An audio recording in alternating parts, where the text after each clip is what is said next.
last-minute shakeup at 5:30 a.m., laundry situation not good. And when your focus is on helping your clients, it's easy to forget about yourself. But NASM knows trainers. Morning ride is okay. And staying in front of the day isn't always Nice as simple ride. as 1, What's 2, up? 3. So when the unexpected has you pressing pause, What's the latest on creatine? I'm going to get back to you on that. let NASM1 help you press play. Visit NASM.org to sign up for a membership today.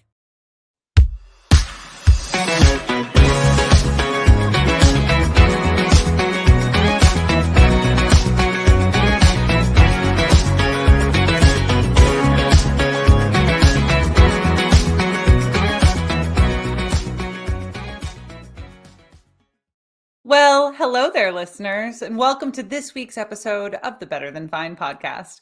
I'm your host, wellness coach, and well-being expert, Darlene Marshall. And at the top of the show today, I have something really incredible to share with you. I am a bit floored and flabbergasted and also kind of busting at the seams to tell you.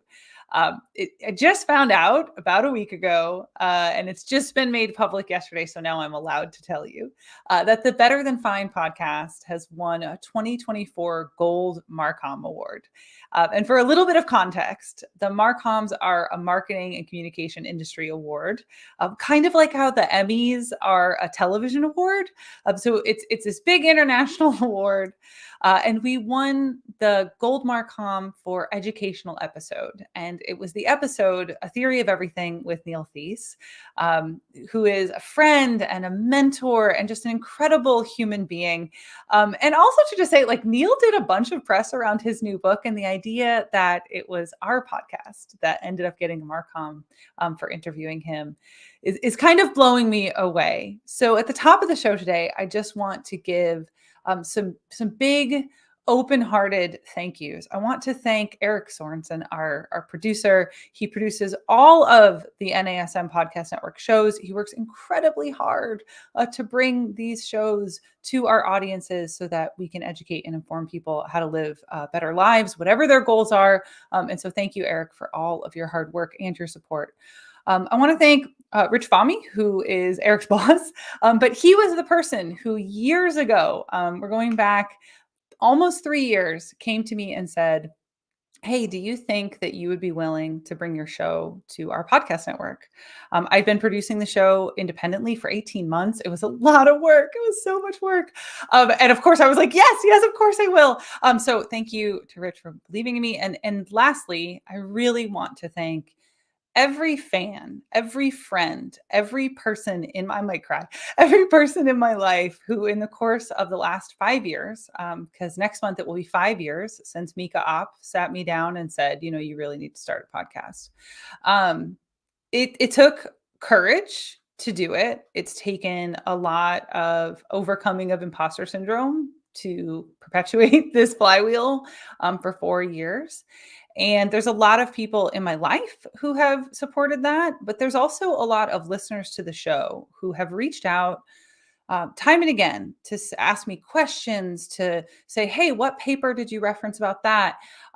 Which might sound like little things if you don't know, but getting yourself to put stuff on the internet day after day and week after week and year after year, you feel like you're yelling into the void a little bit. So anytime anybody reach out and asks a question about an episode, what it lets me know is that you're listening and that you care.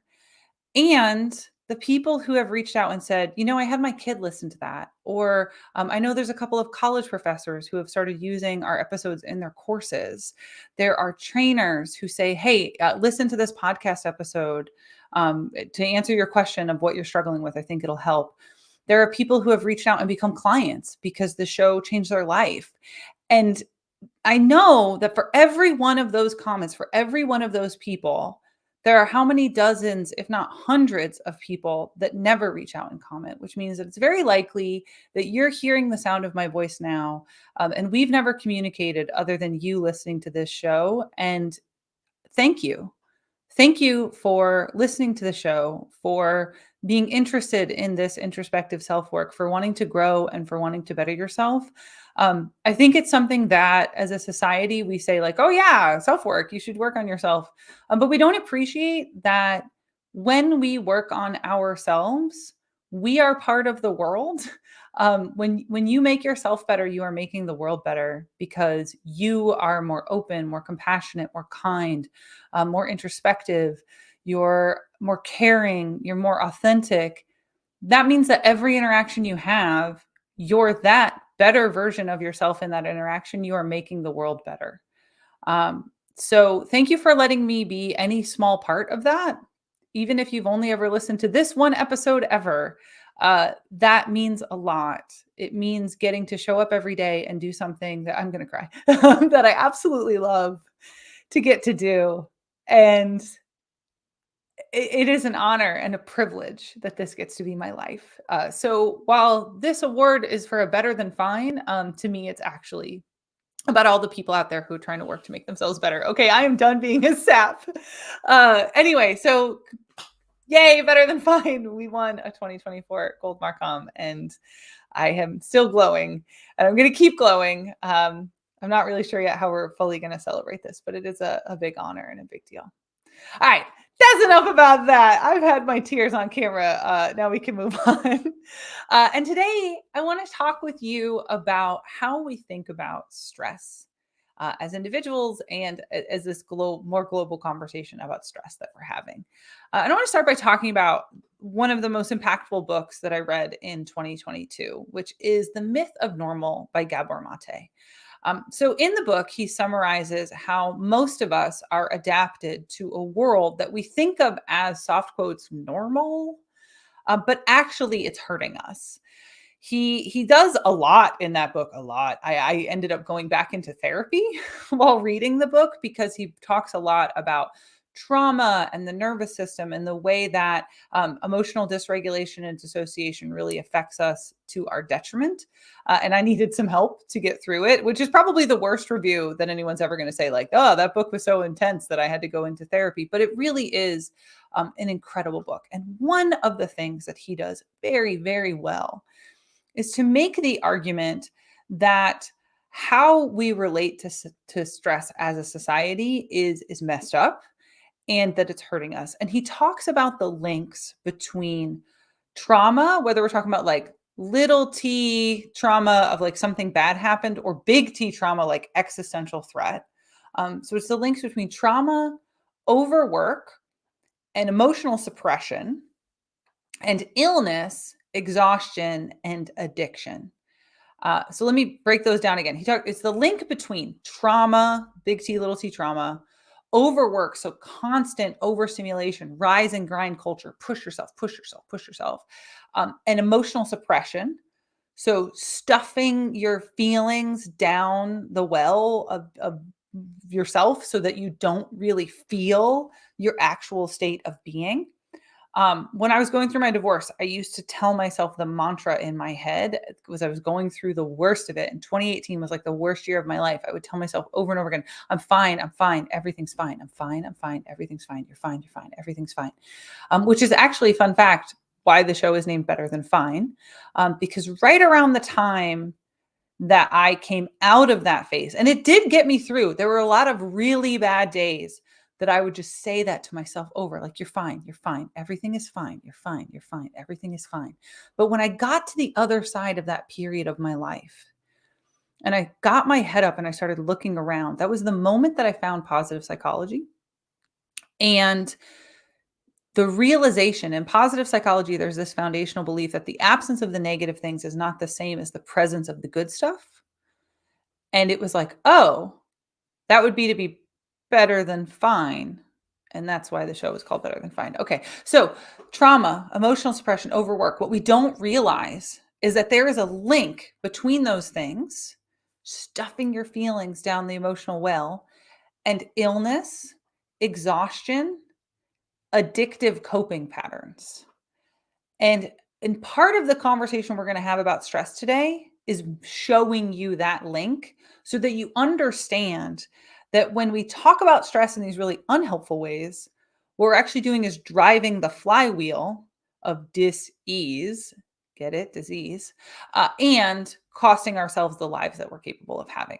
So the book is absolutely brilliant. I highly recommend it. But since reading it 2 years ago, it really completely changed how I think about and relate to my own stress and how I think about and relate to my clients' stress and what stress is doing to them and how it's holding them back from the things that they're not only telling me they want, but paying me to help them to get. And I've really indirectly talked about this on the show in these last 2 years. We recently did an episode on cortisol and reframing cortisol as an activation hormone instead of a stress hormone. Last summer, we did an episode on what I call the mind body myth. It's essentially that mind body dualism isn't a thing. You are a single integrated organism. We've talked about authenticity and alignment and belief and regulation. Like all of those episodes are dancing around this core concept that we're going to unpack today in today's episode. You're listening to the Better Than Fine podcast. I am your host, Darlene Marshall, the Marcom award-winning Better Than Fine podcast. Thank you very much. And today we're talking about good and bad stress. Is stress always bad? Short answer, no. But let's go for the long form answer because, of course, it's a podcast and that's what you're here for. What most people mean when they talk about stress can be encapsulated in the World Health Organization definition, which is, quote, a state of worry or mental tension caused by a difficult situation, end quote. I absolutely 100% to the core of my being disagree with that definition, and it is so off to me that is actually comical. And I normally am not this much of an overt contrarian on the show. I try really hard to have even keel opinions on the show because I am acutely aware that if you listen to this show, I have an influence in your life, right? And I don't want to say things that are purely my opinion if they're not founded, because that could be really disruptive or even harmful to people. But I am, my family, my dad, my husband will tell you, I am an actual contrarian in my mind and in my day-to-day life. I go around just constantly being like, that's wrong, that's wrong, that's wrong. What about this? No, you didn't think about that. Here's a variable. Like, it's annoying. I know it's annoying. So I try really hard to not be that on the show. So when I say something really strong on the show, it's because I really believe it. And I often typically have science to back me up. Because I know that I can just come off the cuff with a strong opinion. So that World Health Organization definition. All right. That stress is a state of worry. It is mental tension, and its cause is a difficult situation. I disagree with all three of those statements. Starting here, because a lot of people think about stress this way. They think that it is like fretting and a mental state, and that it's because something bad has happened. And that belief collectively is hurting us. So it's not a state of worry or mental tension caused by a difficult situation. Let's just start there. And if it's not, then that begs the question, what is it? Why does that matter? And what can we actually do about it? And that's what we're going to cover in today's episode. So let's get to it. So stress, in my humble opinion, is a state that is experienced in your nervous system. And that state is meant to activate resources to meet the demands of our lives. There might be a little demand, so you get a little upregulation activation. There might be a big demand, so you get like a huge adrenal response. We're going to talk about both of those states today and that long spectrum between them and how you tell the difference and when is it good and when is it bad and when is it really to your detriment.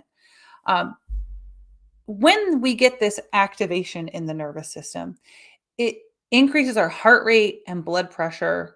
You get adrenaline and cortisol responses, and those things together ratchet up the body's readiness to perform, to show up, to be in the moment of action. Most of what you'll read about this will also then have the clause of a perceived threat.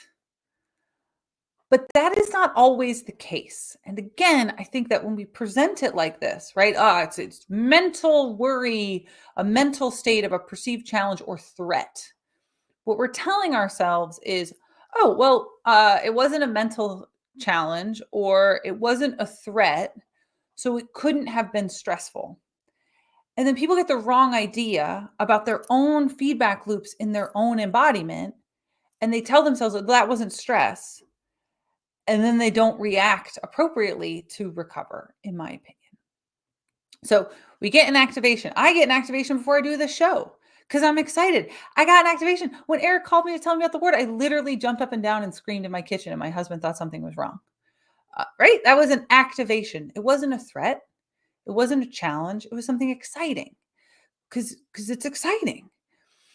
You might get activated because you got a hot date coming up and you are ready to show up and be present and be interested and be connected with another person. Or I used to be an actor. I used to get so hyped before I'd go on stage. None of those were bad. None of those were threats. They were anticipation. They were interest. They were the ramping up of resources in the body via the nervous system so that we can be present and we can perform. And so the difference in the response between the threat or something else, anything else, is the story that happens in your mind. The body doesn't care. The body doesn't know the difference. But the mind can create a feedback loop where we overactivate and then we're like, it's panic, it's anxiety, it's too much, it's too intense. And then we just got to learn how to bring it back down so that it's an appropriate level of response.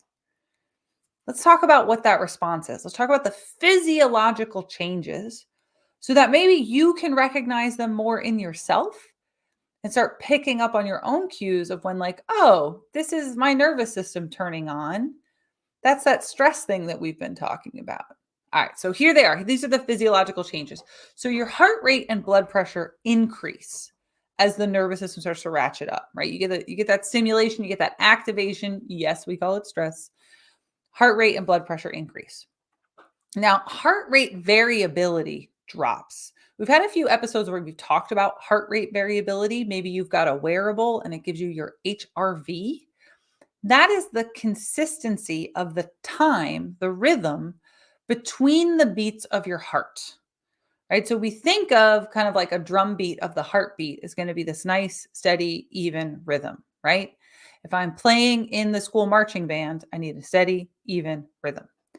When you're stressed, the beats have to get very, very regular, right? Like the marching band beats have to be very regular so everyone can keep in time. And so HRV goes down, right? Less variability with stress. And that's because we want the delivery mechanism of the heartbeat to be very consistent. But when you are relaxed, when you are chill, we get a lot more variability because the body doesn't need those resources on such demand. And then you can play jazz. You can improv. So you get this accordion effect between beats when you're really chill, and variability goes up. So in HRV, up is calm, down is stressed. All right. So we've got heart rate and blood pressure go up, HRV goes down, digestion slows. You don't want to have to stop and take a poo when you're supposed to be on, right? You're running from the bear and you got to stop and poo. No, digestion slows. The immune system response becomes blunted because you're not going to waste resources fighting a cold while you're dealing with some other problem. And that's also why, fun fact, this is why that you get sick during finals, or excuse me, after finals end. You never get sick during finals. You never get sick right before you go on vacation when you have the big project due. You get sick on vacation, right? You get sick on spring break. That's because the immune system response gets blunted to not waste resources, but the viruses are still present in your body. And then you have to hustle up and overcompensate. You get sick afterwards. Breathing speeds up, blood glucose goes up, muscle tone increases. That is all literally so that your muscles can fire to show up for whatever you need. And it all comes with this heightened focus and sensory perception, including that your pupils will actually dilate to let in more light, to increase your sensitivity of your vision. All told, these are all what we colloquially call the fight or flight response. Typically, it is fight or flight when it's a really extreme example. And I've got the story to tell you. You're listening to the Better Than Fine podcast. I'm your host, Darlene Marshall, and today we are talking about good and bad stress. And in order to understand those nuances, you got to understand what stress actually is in a human experience. So I'm going to take you in the Wayback Machine, back to 2008, when I was living in New Haven, Connecticut, where my partner was in grad school, my partner at the time.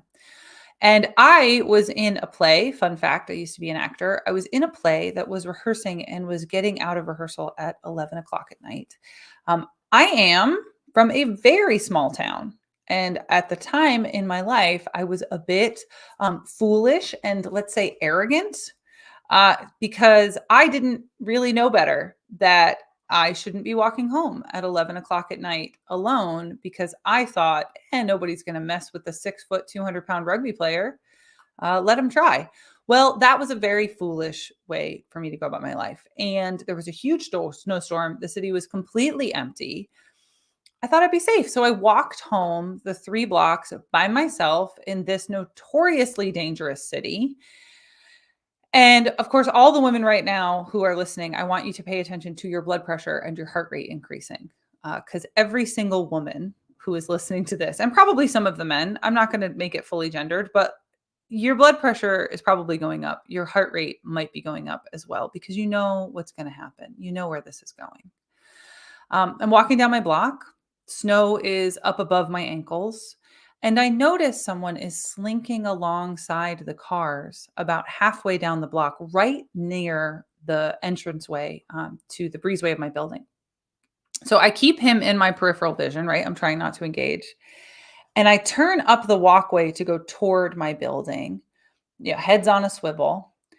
And I made sure my hands were free, because that's what you do. Heads on a swivel.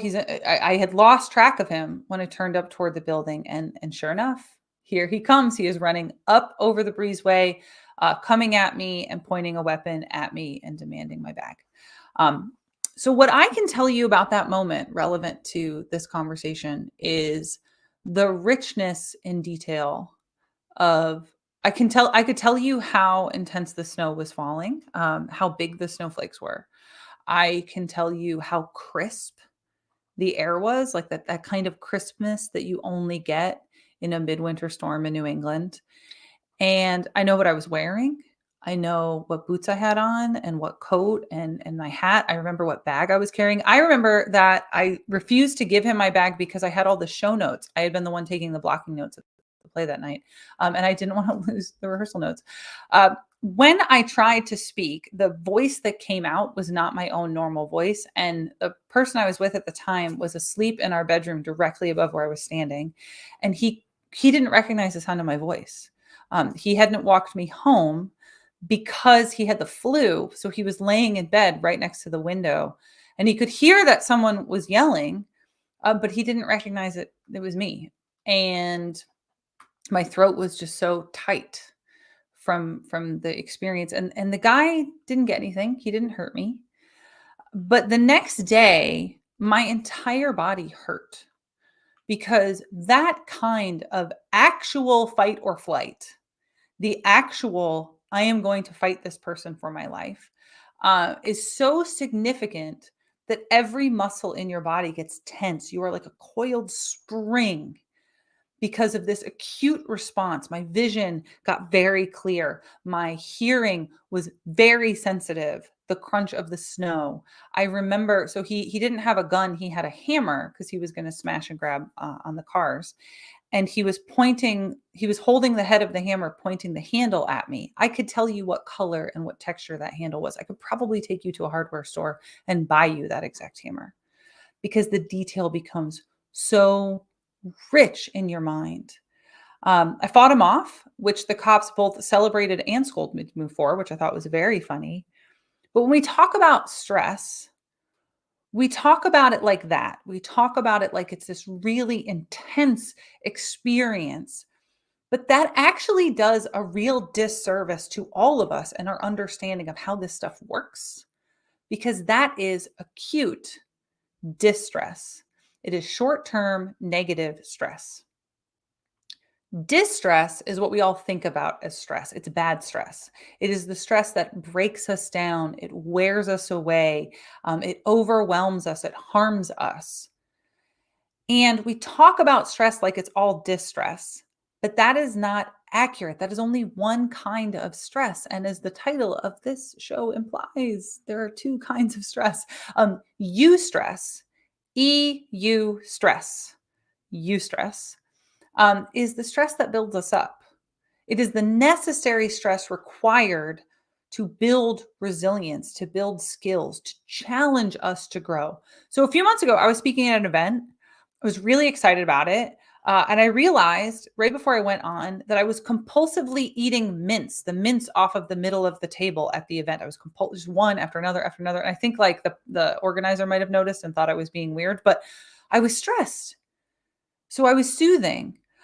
But it was one of the best talks I've given all year. It was a super fun event. We had a great time. It built me up, huge build up. That's good stress. It's still stress. It's still an activation of the nervous system. I was exhausted when I was done. And then I got stuck in Boston traffic and I took a wrong turn. It took me forever to get home and it didn't matter. It was stress, but it built me up. But when we pretend that that's not stress, when we pretend that the only stress is the mugging stress, is distress, we don't have a nuanced, real conversation about what it means to overstimulate ourselves and expect a lot of our bodies and then not properly recover. Not all stress is bad. And not all stress is psychological, right? That horrible World Health Organization definition where they say like, oh, it's mental. No. Physical body stress. So like a hard workout, right? That is stressful to the nervous system and to the body, and it needs time to recover. Psychological stress. So stressful thoughts. That's the worry thing. That's the mental thing. I've got a family member who's been in the hospital. Worrying about what's going to happen has been stressful. Emotional stress. So grief, fear, overwhelm. That guy trying to mug me. That was very emotionally stressful, right? For weeks. I think about a month afterward. Every time I leave the house, I had a weapon hidden up my sleeve. Even though I was successful in defending myself, it was still a form of little t trauma because I felt like I couldn't live in the world as I was before it had happened. I eventually got some help and got back to normal, but it still happened, right? And then we have neurological stress or central nervous system stress. That is overstimulation. That is an intensity of light and sound and inputs that overwhelms us where we no longer can process information properly. That is also a form of stress. And your physiological self, your nervous system itself, does not know the difference. Your heart rate variability, your blood pressure, your resting heart rate, they don't know the difference. So bad day at work, boss yells at you, cuts you off on the way home, you got a stomach ache, you're getting physiological symptoms of emotional and psychological stress. You know, I used to ride the subway when I worked at Equinox. I was living in New York City, West Village, very fancy luxury gym, ooh la la. And I would have a hard time sleeping at night. And it's because I would be working with clients until, 7, 8, 9 o'clock at night. Get on the subway. It's loud. I got my headphones in, the bright lights, the people. There's, people being crazy. You're worried somebody's going to mess with you. It's a 45 or 50-minute ride home. I finally get home and I got to go right to bed because I got to get up at 5 to go back and do it again. That overstimulation to my nervous system from the light and the noise and the people would mess with my sleep and my sleep quality because that is a neurological overstimulation. And to be really clear, none of it, we don't have to label bad. I know it's the title of the episode, but bad, let's take the value judgment out of it and just consider what it's doing to the nervous system, activation, and then we need periods of calm and re-regulation of the nervous system to integrate whatever the stimulus was so that we're ready to take on whatever's next. But what happens long-term, right? We've mostly been talking about acute stressors right now, right? The mugging, the talk, cut me off in traffic. When we think about stress as only a state of worry or mental tension caused by a difficult situation, thank you, World Health Organization, we fail to recognize all of the different ways that our nervous system can become overtaxed. And that means that we stay in those situations of being overactivated, overstimulated, or just we stay for too long, right? Your earbuds in for too many hours a day doesn't damage your hearing by overstimulation. It's too much over time. So remember, it's the nervous system is the control computer for all of this. So what happens if I run my computer nonstop for years and years and years without installing any updates, and I don't clean the fan? It's all full of like dust and hair, and it gets too hot. It overheats eventually. It short circuits. And that's unfortunately what happens. Our nervous system starts to short circuit. Things go sideways. You're listening to the Better Than Fine podcast. I'm your host, Darlene Marshall, and we were talking about good and bad stress, the consequences of avoiding good stress, and also the consequences of chronic bad stress. And they ain't great. So let's talk about chronic stress in a long-term, unrelenting situation where you don't allow yourself adequate recovery and integration. So remember earlier, I made the laundry list of all the different physiological things that happen when the mugger shows up. So heart rate and blood pressure increase. And we talked about that. Well, if you keep them up for a really long time, what do you have? You have high blood pressure, right? And now you're hypertense and you don't know why. You eat such a good diet, you exercise. Why do I have hypertension? Long-term elevated resting heart rate and blood pressure. We talk about heart rate variability drops. Well, long-term, that means your sleep quality is going to be impacted because the nervous system needs to relax and regulate in order to get good quality restorative sleep. But if your heart rate variability is suppressed because your nervous system never actually relaxes, then your sleep is compromised and you're not actually getting restorative sleep. Digestion slows. Well, you keep that up and you end up developing IBS, ulcerative colitis, hemorrhoids. If you're someone with digestive issues and your doctor says, well, how's your stress? This is why. And if you're like, it's fine, I don't get yelled at by my boss, I don't this, I don't that, but you're overstimulated all the time. You're not sleeping properly. There you go. Immune system response gets blunted. Now, this is really interesting. There is an evidence that links chronic stress and autoimmune diseases. And for those of us who don't have an autoimmune disease, you might be like, well, that doesn't make any sense. But people who have autoimmune diseases will tell you that stress always makes their symptoms worse. And it doesn't just mean stress like my boss is a jerk. It also can be like the intense heat that we've been getting in the summers from climate change. It can mean the smoke in the air from the wildfires. It can mean fleeing a hurricane, right? Like every person I know with an autoimmune disease that has been in some kind of climate crisis has told me that their symptoms got worse when that happened. And this is why. Their nervous system goes, oh man. And then their immune system goes haywire because they have an autoimmune disease. Blood glucose goes up. I mentioned earlier that like blood glucose is dropped so that your muscles have energy to rock and roll. Well, you keep that up. Chronic stress is linked to elevated A1C and type 2 diabetes, right? So diabetes and prediabetes are related to stress. And that all is not to mention the emotional and mental health things.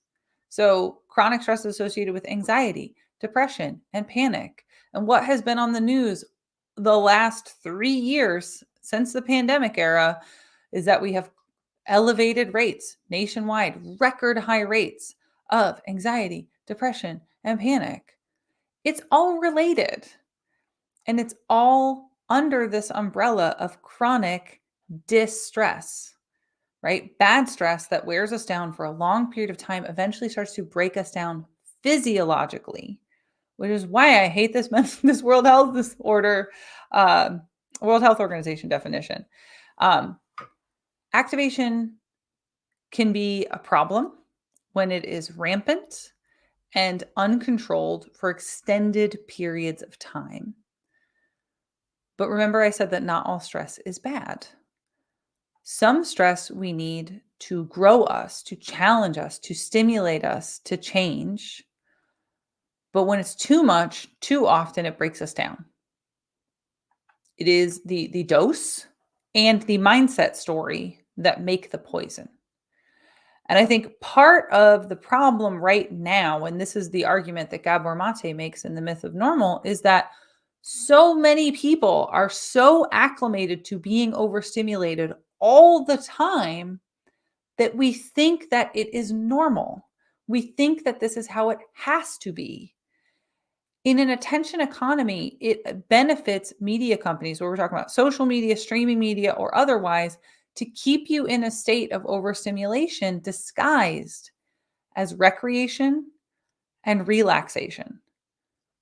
Let me break that down for you. So, if you are convinced that the way you relax at night is by scrolling on your phone or binge watching television and not going to bed when you need rest or not taking space in a break, if you are convinced that your phone and your TV is fun and it's how you relax, and that's the only ways that you have fun and relax, you're going to not only do them more, but when we look at your neurological data, when I look at something like heart rate variability, when you see people stressed, but they say, I'm relaxing.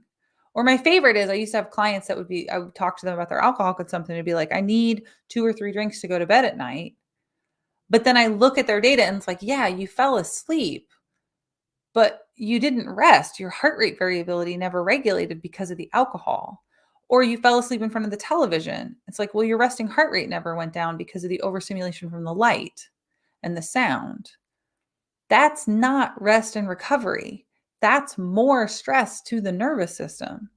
And people become so acclimated that they actually forget how to be calm. They forget how to relax. They forget how to regulate and how it feels, because they are so dissociated from their own emotions and their own nervous system. So what do we do about it? That's the $8 million question. Let's talk about it. So the goal isn't to remove all of the stress from your life, because we need a certain amount of stress to stimulate us to grow, right? Cold plunge is a great example, right? Cold plunge has all of these adaptive physiological benefits, in addition to the psychological ones of doing something hard and the breathwork training you do when you cold plunge, but it is very stressful to the body. So some things are adaptive. We need stress to stimulate us to grow. Having a baby, very stressful, also very rewarding, right? So I'm not saying you have no stress in your life, but here's a few things that you're going to want to consider as you consider your relationship to stress. And is it good? Is it bad? Is it acute? Is it chronic? What's going to help me? Here's how we parse this out. First is to actually recognize what is activating you. What has caused your heart rate and your blood pressure to go up? What has caused the flush in your cheeks and a little bit of sweat to start to form? If you are freaking out over nothing, right? Like something happens and you start just losing it. You're upregulating and you recognize like, maybe this is more stimulation than is really appropriate in this situation. You're going to want to do something about that to learn what an appropriate feedback loop might look like. So yoga, therapy, some kind of recalibration of that stress response, learning how to regulate your nervous system, biofeedback, EMDR, eye movement, repatterning, something. I always get EMDR acronym wrong. Eye movement. Somebody's going to DM me and say it. I can Google it, I promise. Your nervous system is turning on when you don't need it to, and learning how to soothe and cope and re-regulate when you recognize that what's activating you isn't something worth being stressed out about, right? Or you recognize that you're putting yourself in situations that don't grow you, right? That's the other thing, that if you start to observe and recognize what activates you. What if you're putting yourself in situations that don't grow you? You got a tough boss. It's in a job that you hate. It doesn't advance your career. Or you're in a bad relationship with a partner that just stresses you out all the time and isn't interested in working on the relationship. You got to get out of there, right? So you can recognize what's activating you. And if you're freaking out over nothing, learn to repattern. If you're freaking out over something relevant, but it's not growing you, you can make an appropriate decision. Or you can recognize that what's activating you is growing you, and then you can shift your mindset, right? You can change the dialogue. And if we go back to the public speaking example, I still get nervous doing this show every week. I still worry I'm going to come on here and it's not going to be any good and you're not going to love it. Better now that things are going so well with the show. But confession time, that is a thing. And I've also recognized that that is a false narrative in my own mind. That is my mind telling me unhelpful stories. And so I respond by saying, nah, you're just nervous, but you love this. You're going to be great.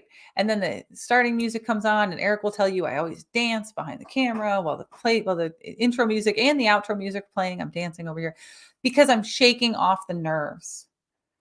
But in order to be able to do that, I have to be able to have the self-observation to recognize, oh, I'm getting inappropriately nervous right now and do something about it. So you got to be proactive. So recognize what's happening to you and be proactive about it. That's my first bit. The second bit I want to put in your brain container is you need to make time for recovery in equal measure to your activation. I have a client who lives very large, and we recently had a conversation about her struggle to recover. And I know she listens to the show, so you know who you are, live large client. This person is a high achiever, really in that mentality. And we had this conversation about how like pushing ourselves is how we got to where we are, right? Like pushing ourselves is not a bad thing. It is EU stress. It helps to grow us. But I'll tell you what I told this client, I tell all of my clients when I say things like this, is that for me, I spent a lot of my life borrowing from tomorrow until my body, my mind, my emotions just started to break down, right? I was taking loans on tomorrow's energy, and then eventually the interest comes due. And it is very unpleasant when that happens, right? You start to break down, you start to question yourself, you're exhausted, you're emotional, you're reactive, you can't perform like you once did. It's not a great look. Instead, what I've learned is that recovery is paying back the loan that I took on tomorrow's energies before there's a problem. So like fall is always my busy season. I'm on the road a bunch this fall. And for every day that I'm out traveling, I've got a couple of days that I am home that I don't take calls because I need to be off camera in order to let my nervous system get back to a baseline. So it's allowing my body to repair itself. It's allowing me to journal and process and make meaning of emotional things that might happen, disruptions that come up. It's the cold you get after finals week when you finally let yourself sleep. You don't have to get sick. You could learn to not over borrow from tomorrow until your immune system is damaged, and give yourself permission to rest and recover as a strategy to be that much more effective going forward. So one was recognize what's activating you and then be proactive about what you're going to do about it. Number two, make time for recovery in equal measure to your activation, right? The actual fight or flight nervous system response needs more recovery, because my entire body hurt, than like, I don't know, I'm giving a talk next week and it'll probably make me a little nervous. Equal measure. And then the last one I want to put in your brain container. If you struggle to know when you are stressed, if you struggle to know the difference between the good and the bad, and if you struggle to know how much recovery is appropriate, get help. Get a therapist, get a coach, get a teacher. Learn from someone who knows a lot about the body and all of its intricacies and how, when you are dysregulated, it can show up in your life. And if you need a referral, reach out. I know lots of people. I know lots of very talented, exceptional coaches. If you need a referral, you reach out and I will hook you up with someone. But like closing thoughts, the activation that we call stress is good for us in appropriate doses. It helps us to know what we're capable of. It helps us to rise to the occasion of what we care about most. A lot of times it shows us what we care about most. The things that stress me out are partly how I know that I care a lot about something. And mindset plays a huge role in the difference between EU stress, and distress. If I tell myself I am not good enough for the keynote I am about to give, that keynote now becomes distress. Same physiology. I'll overactivate, I'll fumble, I'll mess up, I'll embarrass myself. If you go back and listen to the first episode of Better Than Fine that is available to stream right now. That was the first episode I did on the NASM Podcast Network. I was so nervous. And I talked so fast and so intensely the entire episode. I'm way overactivated because I wanted so badly to do a good job. It's so hard to listen to now because I was scared. I was scared to do a bad job. I was scared that Eric was going to be like, nah, you don't belong here. That's overactivation. That's fumbling. That was a story in my head that my show wasn't going to be good. So I was nervous. Learn how to listen to that internal self, to those signs and those feedback loops, and then you can respond in helpful ways. And it is such a vital part of the wellness journey that I feel like we are not talking about. We are not doing a good job at this, but it is how we can build sustainable well-being, is finding this nuance, all of which will not only affect stress in this moment of your life, but it is for the journey of a lifetime. Because as we mentioned earlier in the show, it is when long-term, unmitigated, unregulated stress causes most of our lifestyle diseases have been tied to a lack of recognition and regulation and integration of stress and overstimulation. And I don't want that for you. I want a full, beautiful, long, happy, fun, enjoyable life for each and every one of you and everyone that you love. That's why we do the show. All right, I would love to hear your feedback on this and every episode of Better Than Fine. So you can email me. It is info@darlene.coach. My Instagram is also darlene.coach. I'm on LinkedIn where I post regularly. And if you are a fan of the show, I really hope that you go and subscribe, follow, like, share, and leave us a review because it does help to game the algorithm. And of course, as a Marcom award-winning show, we want more people to get to listen to the show and to grow together. Thank you so much. Take good care of yourselves and be well.